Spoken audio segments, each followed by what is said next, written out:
All turnovers aren't created equal, so, of those 9, we had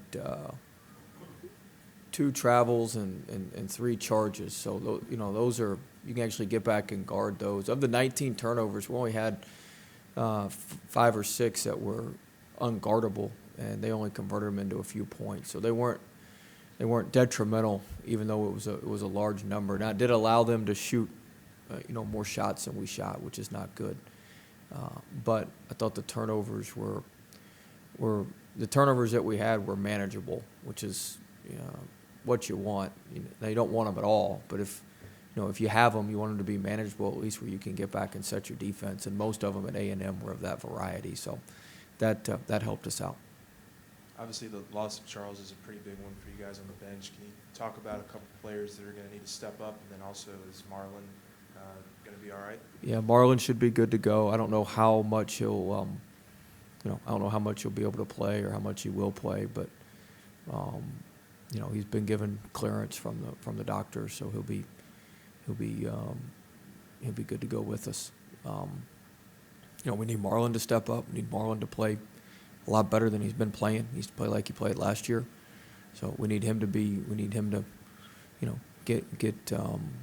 get back going. Andre Hyatt's given us really, really good minutes. He's playing really, really well.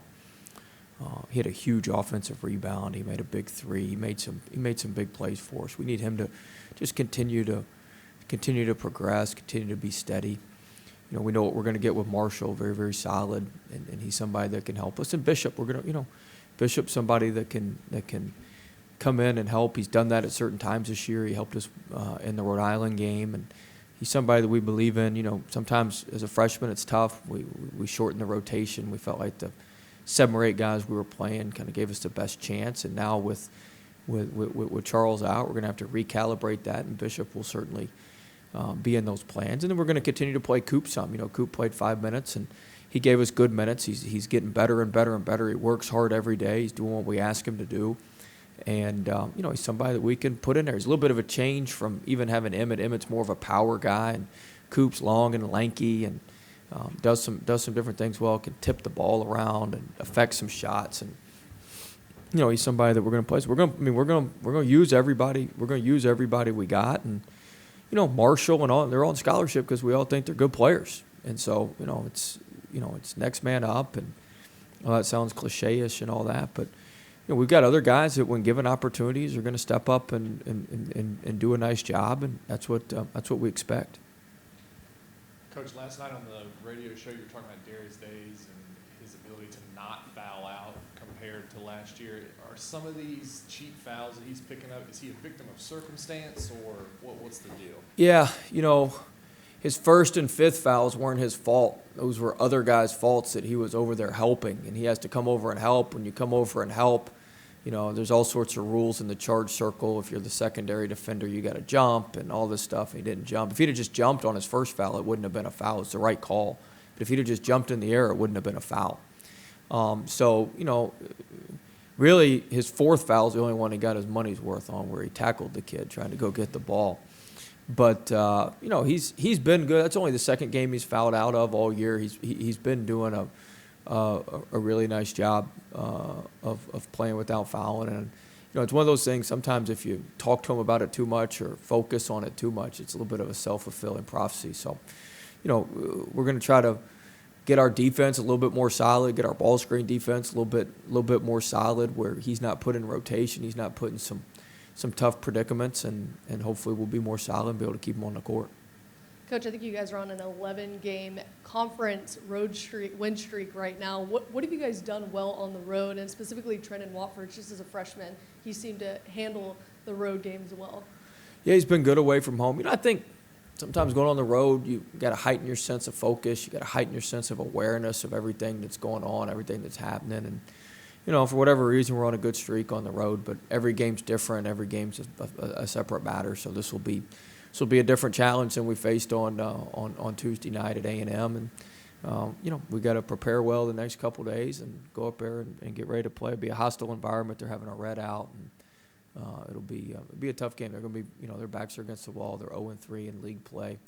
They're not an 0-3 team. in the sense that they're a very, very good team and disciplined team, and Coach Davis is a great coach. So they'll be ready. We'll get their best shot. We just got to make sure that we give them our best shot. What has Andre done specifically that has caught your eye the last few weeks? Oh, he does everything well. He does everything like you want him to do. He's a tremendous help side defender. He very rarely gets beat. He crashes the glass every time, offensive rebounding wise. He goes every time. If you go, you're going to get some. There's not a lot of technique involved in it. If you just go and have a motor, the ball's going to fall in your hands a few times. And so he does a good job. He does a good job there. He's a great passer and ball mover on offense. I mean, that thing moves. He doesn't hold the ball. He's shot faking and punching the next gap and hitting the next guy, or he's shooting it. I mean, the ball never sticks with him. He's a good ball mover. He's tremendous in zones. We're going to see some zone against Ole Miss. I feel great about him. He's made some huge plays out of the middle of the zone for us all year. So we feel very good about putting him in against the zone and having him work against the zone. So he does everything very, very well. He's a cerebral player. He's smart. He thinks the game. He knows the game. So he's somebody that we really trust and value. And he's playing well for us. He's playing very, very well for us. And he's going to get some extended minutes, and I think he's going to play even better. Coach, senior guard Tyree's last couple games, he's had 25 and plus. What are you all going to do to make sure that, the last two times you've met him, you've kept him under 12 points a game? Well, we're not going to do that. I wish we could, but he's been playing tremendously. Those first, he was out during the Florida game. I'm assuming he'll be back. Had a back issue or a hip issue, but I assume he'll be back. But he's one of the best guards in our league. He's one of the most prolific scorers in our league. He does a lot of work off the bounce. Does a lot of work in the mid range. Very, very good in the mid range. Very, very good getting downhill, especially with his right hand. So he's a tremendous player, and he's going to be a very tough guard for us. So we're going to have to team guard him and do a good job and try to hold him down as much as we can. After Saturday's game, you said eventually, those threes they got to go in. Tuesday night, 14-38 from three. Is that a step in the right direction? Yeah, it's better. I wish we didn't take 38 threes. We got to do a better job and getting that thing inside, not settling for so many threes. But we shot it better for whatever reason. We've shot it a lot better on the road than we have at home this year. So we'll take it. Not perfect, but we'll certainly take it.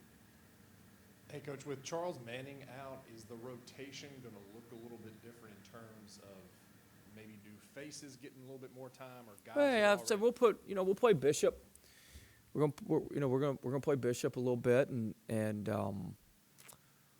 like I said, hopefully Marlon will be able to go and give us some minutes, and we're gonna keep trying Coop. We're gonna play all 10 guys that we got that can play. There's a chance that all of them will go in. A lot of it dictates how the game goes and who they're playing and what our matchups are. We have a pretty good idea what we want to do going into the game, but the game can sometimes, the way the game goes, that dictates your subs, and sometimes your plans can change.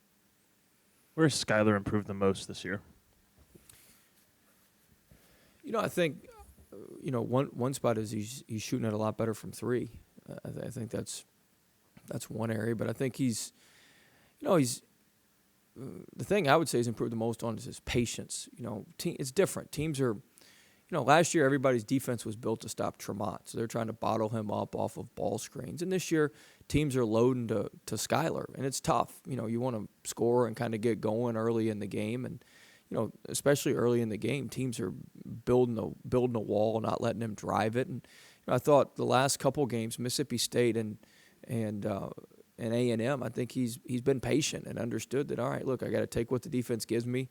They're keying on me here, especially early on in the game, and that's our job as coaches to move them around. Sometimes we put them on the ball, we take them back off the ball, we try to move them around a little bit so they can't build everything into him. But he's done a good job of being patient and picking his spots and knowing when to strike and knowing when to be a great teammate and understand that they got 10 eyes on him when he drives the ball. So that means we got 4 guys that are open or gonna be put in rotation when he kicks it out. You guys have done a tremendous job of getting to the free throw line this year. Is there something outside of just driving to the basket that is a good philosophy of drawing that many fouls and getting that many foul shot attempts?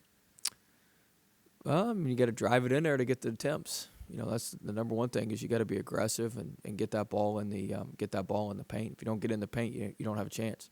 You're not calling a lot of fouls on jump shots, so you got to be able to drive it in there. And our guys do a good job of hitting first, taking the contact to the defense, and being able to play through contact and finish through contact. And something we work on every individual workout that we have every day. In practice.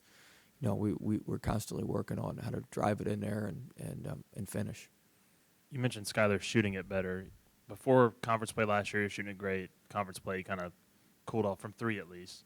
But he's kind of back to that level this year. Why do you think he's shooting it so much better this year? I just think he's been more consistent, and he just maturity, growth. Knows what to expect, and he's been great.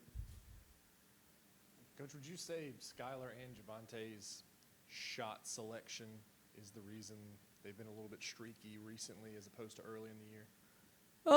I think our shot selection's been pretty good. I mean, we did score 89 points at A&M. They were one of the top 3 defenses in our league. So, it's natural when you have the ball in your hands at the end of the shot clock, like Javante and Skylar and sometimes Wadford does. There's going to be some little bit more degree of difficulty on some of their shots, just naturally because they've got the ball in their hands late in the clock and the defense is built into them a little bit. So, there's maybe a few of those, but those are, those 2 are great players. They're our bell cows. They're our guards, and you got to live with them. And my whole thing is just put the thing on the rim and give us a chance to go get it. Give us a chance to go get it off the offensive glass. Has been asked to do a lot as a freshman. How have you seen him not only just handle that role in games, but maybe stuff we're not seeing in practice as well? He's been great. He's a stat he's a stat stuffer. I think at A&M he had 19 points, 11 rebounds, and 6 assists. I mean, that's what he can do for us. It helps when you get a team like A&M that's going to do that little 1-2-2, their triangle press. You got a big kid who's 6'9", who you can put up top to see over top. You can put him in the middle. He's just a cerebral player. He's been around basketball all his life, with his brother being such a great player, just comes from a basketball background. His high school coach, everywhere he's been, he has a good feel and understanding of what to do. It's just a matter of adjusting to the pace and the way things go here, but. The one thing I would say is he's, the biggest change in practice is he's practicing harder. And so he understands that the pace in practice can help you with the pace in the game. If you kind of slug your way through practice and sloth your way through practice, that can, that's how you're going to play in the game. And so he's just taking every possession and understanding that every possession matters quite a bit more in practice. And I think that's carrying over to him for the game.